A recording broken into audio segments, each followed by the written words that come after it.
نوجوان 17 ساله‌ای که پیام داد و به من گفت من مشروب میخورم و برای بار اول گل مصرف کردم. سلام به کانال مریم، خیلی خوش اومدین. امروز میخوام در مورد نوجوانی صحبت بکنم که 17 سالش بود و به من دایرکت داد که توی اینستاگرام که من متاسفانه مشروب مصرف میکردم و در کنار مصرف مشروب گل هم کشیدم و مصرف کردم و اتفاقات بدی برام افتاده. نمیدونم باید چه کار کنم، نمیدونم اصلا باید به کی بگم این مشکل رو، نمیدونم باید با مامان بابام صحبت کنم، پیش دکتر برم. خیلی سرگیجه دارم، همش معلقم توی هوا، روی زمین، نمیتونم تمرکز کنم، نمیتونم درس بخونم، همش سرگیجه دارم. هر چیزی یه بیس، یه چیز ریشه داره. مثلا من به عنوان مامان خونه، زن خونه، وقتی میخوام خورش درست کنم توی غذاهای ایرانی بیس مشخصه، ریشه مشخصه. پیاز داغ و گوشت واقعا لزوم داره، حالا چه گوشت قرمز باشه چه گوشت سفید فرقی نمیکنه. بیس خورش درست کردن من اینه. یا اینکه اگه قرار باشه یه ساختمونی بنا بشه، یه ساختمونی رو بسازیم، خب باید از زیربنا شروع بکنیم. یعنی ما نمیتونیم روی یه زمین صاف یه دیوار بکشیم، چون اون دیوار بلافاصله میریزه. باید یه مقدار زمین کنده بشه، بره داخل و حالا دوباره بیایم و دیوار رو بکشیم. یا اگه قرار باشه ما بخوایم یه انبوه سازی بکنیم، یه ساختمان یا یه برج رو بسازیم، دقیقاً برابر خودش حداقل نصفش رو باید زیر زمین کار بکنیم و براش فونداسیون یا حالا ریشه بتون ریزی بکنیم و محکمش بکنیم. توی تربیت بچه‌ها و توی تربیت نوجوان این مسئله عزت نفس همون ریشه است که داره کار میکنه. یه مشکل اساسی دارم، این که فکر میکنم باید بچه‌م بی‌نقص باشه، یا میام بچه‌مو با دیگران مقایسه میکنم، یا مالو تحقیرش میکنم، کار اشتباه میکنه، من بهش از قبل گفتم این کار نکنی یا، ولی اون رفت اون کار رو انجام داده و من دوباره اتفاقی که میفته تحقیرش میکنم. بهش ظرف میدم، میگم از سر میز ببر بذار توی آشپزخونه، ظرف از دستش میفته میشکنه. تحقیرش میکنم، سرزنشش میکنم، دعواش میکنم. میدونی این همون عادتهای ذهنی منفیه که ما این رقم میزنیم برای بچه‌مون و دونه دونه میذاریمش. من خودم هم همینطوریه. من مثلا پدر منم مدلش اینطوری بود از اول. مامان من یه آدم کمالگرا بود همیشه. یعنی اگر وظیفه من، بچهای دهه 60 اینو خوب میدونن، خب به خاطر تعداد بالای بچه‌هایی که توی خونه بودیم، بعد حتما من به عنوان فرزند اول خانواده دختر هم که بودم، من حتما حواسم به خونه و تمیزی خونه هم میشد. خب چند تا بچه بعد از من بودن و خب اونا از من کوچیک‌تر بودن و مسلما خونه رو کثیف میکردن و منم خب خیلی بزرگ نبودم که خیلی خوب بتونم کار انجام بدم. یکی از کارهایی که روی عزت نفس من خیلی خیلی منفی عمل کرد همین بود. اگر من خونه رو جارو میکشیدم و اگه تمیز نبود باید یک بار دیگه خونه رو جارو میکشیدم و من اونجا یاد گرفتم که باید کمالگرا باشم. یعنی اگر یه چیزی کثیف میشه یا اگه قرار کاری رو بکنم باید خیلی عالی انجامش بدم، در غیر این صورت نباید انجامش بدم. شما نمیدونید من چقدر با خودم کلنجار رفتم تا همین ویدیو رو بتونم بیام برای شما ریکورد بکنم و ضبط بکنم. حالا من دوست داشتم این محتوای خیلی خفن بیاد دستم، حالا مثلا اینجوری بیام صحبت بکنم و یه جایی به خودم گفتم دیگه مریم بسه دیگه، تو که داری کمالگرایی کنار میذاری، این همه کنار گذاشتی، اینا رو هم کنار بذار، توی ضبط ویدیو اینو کنار بذار، قوی تر عمل کن. خیلی با خودم کلنجار رفتم. یعنی هیچ کس بی عیب نخواهد بود. منم رو خودم دارم کار میکنم، رو فرزندانم کار میکنم و هر چیزی رو که پیش میرم میام برای شما هم ویدیو رکورد میکنم و براتون ضبط میکنم و بهتون آموزش میدم. خب خلاصه پدر من خیلی آدمی این مدلی هست که اعتماد به نفس بهت میده، ولی از طرفی هم حتما اگر اشتباه بکنی حتما باهات برخورد میکنه. همه ما، من خودم هم همینو دارم، من از پدرم یاد گرفتم، همسرم از پدرش یاد گرفته، با فرزندانمون همونطوری برخورد میکنیم. به چه اتفاقی میفته؟ فرزند منم با فرزندش و این چرخه تکرار میشه. حالا چرا بچه میرن سراغ مشروب، سیگار و مصرف گل؟ بچه‌های ما به خاطر کارهایی که تو روزمره انجام میدن و تحقیرها، سرزنش‌ها، مقایسه‌ها، احساس بد یا هر چیز شبیه این براشون پیش میاد، سعی میکنن از مادر پدر یکم فاصله بگیرن، یکم دور بشن از مادر پدر. و چه اتفاقی میفته براشون؟ اون دوریه استرس بیشتری بهشون میده، چون عدم امنیت دارن، احساس امنیت نمیکنه.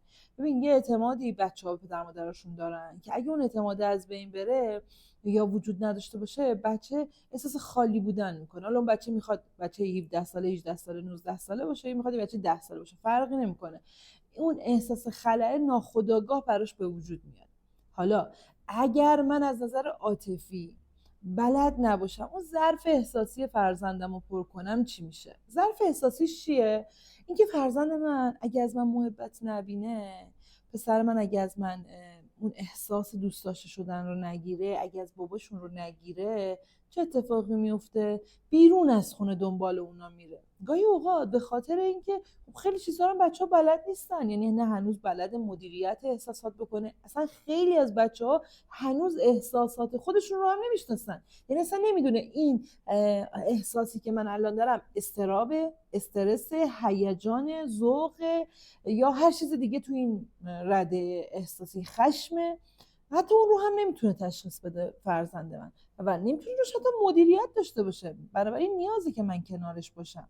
خب وقتی بچه من نمیدونه که این احساسی رو که داره تجربه میکنه چیه، نمیدونه این هیجانشه یا از ذوقه، از ترسشه یا از استرسشه یا از خشمشه، وقتی اینو نمیتونه تشخیص بده سعی میکنه سرپوش سرش بذاره، مثل یه کیسه زباله‌ای که هنوز کسی از توی خونه بیرون نبردش، اما همه سعی میکنن که روشو بپوشونن، کسی نبینه، مهمون داره میاد وارد خونه میشه، هنوز اونو کسی بیرون نبرن، مثلا نبرده بیرون و مونده توی خونه و مهمان همون لحظه داره وارد خونه میشه.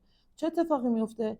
درسته که زباله ها دیده نمیشن، اما بوش استشمام میشه، اما اون ظرفیتی که اونجا جا رو پر کرده هنوز هست، اون هست. خب فرزند من وقتی بلد نیست مدیریت احساس بکنه، وقتی بلد نیست خودش رو بشناسه، وقتی بلد نیست به خودش کمک بکنه، خب چه اتفاقی میفته؟ اون خلاها، اون فشارها، اون گفتم اون بوی بدی که داره از درون میزنه بیرون. چی میشه؟ اتفاقی که برای فرزند من میفته دنبال اینه که خودش رو آروم بکنه. متاسفانه الان بچه‌ها برای آروم کردن خودشون خوردن مشروب، سیگار کشیدن و انتخاب یک پارتنر اشتباه رو انتخاب میکنن و میذارن اولویت خودشون.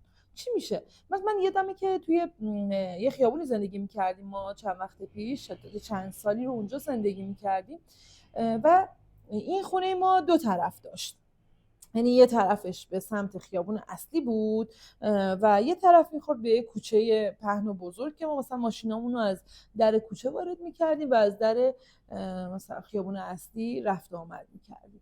اون کوچه چون خب خلوت‌تر بود، آدمایی که میره همه مثلا خب تو کوچه زندگی میکردن، کوچه خلوتی بود، فاصله خونه‌ها زیاد بود، فاصله این سر کوچه تا اون سر کوچه خیلی زیاد بود و بین کوچه حالا درخت کاشته بودن و درخت‌ها قطوط بودن و یه جورایی میشه گفت یه بوستان کوچیکی ایجاد شده بود. خیلی از دختر پسرها اونجا میرفتن و خیلی وقتا من عصرها شاهد این بودم که دخترای نوجوان 12 13 ساله، پسرای همین رده سنی می اونجا مشروب میخورن، برای خودشون پارتنرهای اشتباه انتخاب کردن، گاهی اوقات حتی مصرف گل هم دارن یا مصرف مواد مخدر رو هم دارن. و چه این علتش چی بود؟ فرار اون بچه ها از احساسات خودشون، از دنیای ناشناخته های خودشون. وقتی من یه چیزی رو نمیدونم، وقتی یه چیزی رو بلد نیستم، وقتی از اون دایره امن خودم میخوام خارج بشم و احساس خطر میکنم، سعی میکنم از اونجا خارج نشم و اگه قرار باشه حتی از اون خارج بشم، سعی میکنم نفهمم چطوری دارم از اون منطقه امن خارج میشم، یا خودمو میزنم به اون راه، یا سعی میکنم یه کاری کنم که مثلا احساس خوبی داشته باشم. مثلا خیلی از ما خوابمون میاد، سعی میکنیم قهوه بخوریم که خوابمون بپره. این همون حالت است که داریم یه کاری میکنیم به خودمون کمک کنیم که خوابمون نبره، بیدار بمونیم. برای نوجوان هم همینو داره، میاد از مشروب استفاده میکنه، از سیگار استفاده میکنه، از مواد مخدر استفاده میکنه و چی میشه؟ اینجا اونجایی که فرزند من برای چند ساعتی از این فکر، استرس، اضطراب و نگرانی خارج میشه و فکر میکنه آها راهشو پیدا کردم. حالا اگه قراره باشه که من آروم باشم، اگه قرار باشه که من بتونم مثلا حالا خودم رو آروم نگه دارم، بهترین اینه که اینطوری خودم رو آروم نگه دارم. ببخشید من هی به رو سلیمم دست میزنم، به شالم سر دست میزنم که مرتب باشه، عذرخواهی میکنم بابتش. ارزم به حضورتون که خب من اینطوری یاد گرفتم دیگه، حالا اینطوری خودم رو آروم میکنم. یه مدت حالا مشروب میخوره مثلا این پسر گلمون که به من پیام داده بود که من مشروب مصرف کردم و خیلی وقت بود که مصرف میکردم من قبلش سیگار میکشیدم، یه 3-4 ماه یه سیگار رو کنار گذاشتم، دقیقاً پیامش این بود. سیگار رو کنار گذاشتم 4 ماهه، ولی خب مشروب رو هر روز مصرف میکنم و اون 2-3 هفته پیش مصرف مشروب و گل همزمان با هم بود. برای اولین بار بود که من گل مصرف کردم و همین باعث شده من هنوز سرگیجه دارم، هر روز احساس معلق بودن دارم و حالم بده. خب وقتی فرزند من دیگه با سیگار آروم نمیشه و سیگار براش عادی میشه، میاد سراغ مشروب. ولی میدونی مشروب یه حالتی داره که تو وقتی که مشروب مصرف میکنی، به خصوص تو دوران نوجوانی که خیلی زیاده، من خودم تا حالا نخوردم و نمیدونم اصلا چجوریه و اصلا در موردش خودم تجربه ای نداشتم و ندارم، ولی خب تحقیقاتی که کردم، مطالعاتی که کردم اینو به من نشون داده و به من گفته وقتی که مشروب یا حالا مواد اینطوری مصرف میشه، نوشیدنی مصرف میشه، اتفاقی که میفته حالت سری ایجاد میکنه، از توی دهان سری شروع میشه تا تمام بدن و بعد روانی. یعنی تو حالت این رو داری که مثلا راحتی دیگه، هیچی برات مثلا بهت فشار نمیاره، هیچی نمیتونه برات مانع باشه و تو اون بعد روانی آرامش خاصی میگیری و اون آرامش چند ساعتی ادامه داره. اون استرس و اضطراب نوجوان، حالا فرزندم یا هر کسی که مصرف میکنه، میاد پایین تو اون چند ساعت. وقتی که مشروب مصرفش میره، حالا از نظر علمی من نمیخوام براتون توضیح بدم چون از نظر علمی ترشحات هورمون هاست و من میخوام فقط شما بدونید حالت این که حالا توضیح صمیمانه داشته باشیم، حالا نمیخوام خیلی علمیش بکنم اینو. وقتی این مشروب اثرش میره چی میشه؟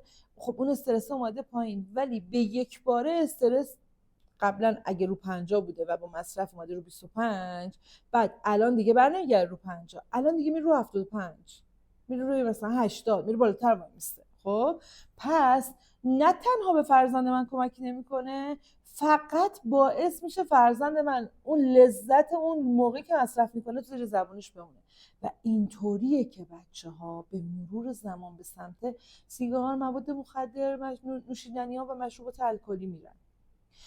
حالا من چه کار کنم که نرم سمتش؟ چه کار کنم که فرزندم سمتش نره؟ ببین اینجور وقتا باید بیای اول اون تحقیرها، سرزنش‌ها، مقایسه‌ها و اون رفتارهایی که داری با فرزند، چالش‌ها و کلنجارهایی که با هم دیگه میرین توی خونه، اول ببینی اونا ریشه‌هاش کجاست. بعد اگه وقت فرزندت ناراحته، کمکش بکن تا بشناسه احساسش رو. مثلا یکی از کارهایی که من خیلی با بچه‌ها میکنم، این کارو خودم خیلی تمرین میکنم باشون، که مثلا الان عصبانی یا الان خشم داری یا الان ناراحتی، یا وقتی که مثلا پسر کوچیکم میاد خونه میگه نگرانم و صحبت میکنیم، میگم این نگرانی از چیه، ریشش رو پیدا کنیم. هیجان داری، ذوق داری، یا نه استرس این رو داری که مثلا نمره امتحانات مثلا کم بشه، یا نگران اینی که فردا صبح میخوای بریم کوه با دوستات خواب نمونی، یا هر چیز دیگه ای. میام کمکش میکنم تا احساسش رو بشناسه. بیا با پرسیدن سوالهای خوب، ببین دونه دونه احساسات رو براش بیان کن. خشمگین بودن رو، عصبانی بودن، ناراحت بودن، استرس داشتن، اضطراب داشتن، ذوق داشتن، هیجان خوب داشتن، هیجان منفی داشتن، ترس داشتن، غم داشتن، دونه دونه اینا رو براش باز بکن. هر وقت میبینی ناراحته یا فکر میکنی احساسش نزدیک به ناراحتی و خشم و غم و این چیزاست، برو در مورد اونا پرسش بکن. هر وقت میبینی هیجان داره، ببین استرس، اضطراب، ببین هیجان مثبت، منفی، ذوق تو دلش، ببین نگران چیه، پیداش بکن اینا رو. اینو کمک میکنه که فرزند تو بدون دقیقاً چه احساسی داره. و اینم بهت بگم، فکر نکنی مثلا با یه بار دو بار این موضوع حل میشه، نه. تا زمانی که فرزند من یا فرزندش رو، فرق نمیکنه هر کدوم از بچه‌هایی که حالا توی هر سنی، اصلا من دارم اینو توضیح میدم، برای من حتی من روی آدم 26 7 سالم این رو کار کردم، اثر داشته، جواب داده. رو آدم 35 سالم جواب داده. یعنی اصلا اینطوری نیست که تو فکر کنی که فقط الان فقط واسه نوجواناست، نه. اما ما داریم کمک میکنیم که این نوجوان من تو این دوره سنی 10 تا 20 سال دیگه نیاد مشکلات 10 تا 20 سالگیشو ببره تو 20 سال تا 30 سالگی. 20 سال تا 30 سالگی وقت رشد کردنشه، وقت موفقیتشه، وقتی اینه که بیاد و بره سراغ خواسته هاش، سراغ اهدافش، سراغ آرزوهاش و اونها رو رقم بزنه. ما میخوایم الان بال پرواز به فرزندمون بدیم. ما الان هدفمون اینه که اون زنجیرهایی که به پای بچه‌هامون بسته شده و نمیذاره اینا پرواز کنن 20 سالگی بعد، اونها رو حل بکنیم. خب پس تو با کمک کردن به فرزندت به اینکه خب بیام کمکش کنم احساساتش رو بشناسه، احساس بدش، احساس خوبش، الان چه حسی داره رو بشناسه و بعد بهش کمک میکنی. خب احساسش رو شناخت، حالا بیا مدیریتش کن. به نظر چیکار کنیم آروم میشی؟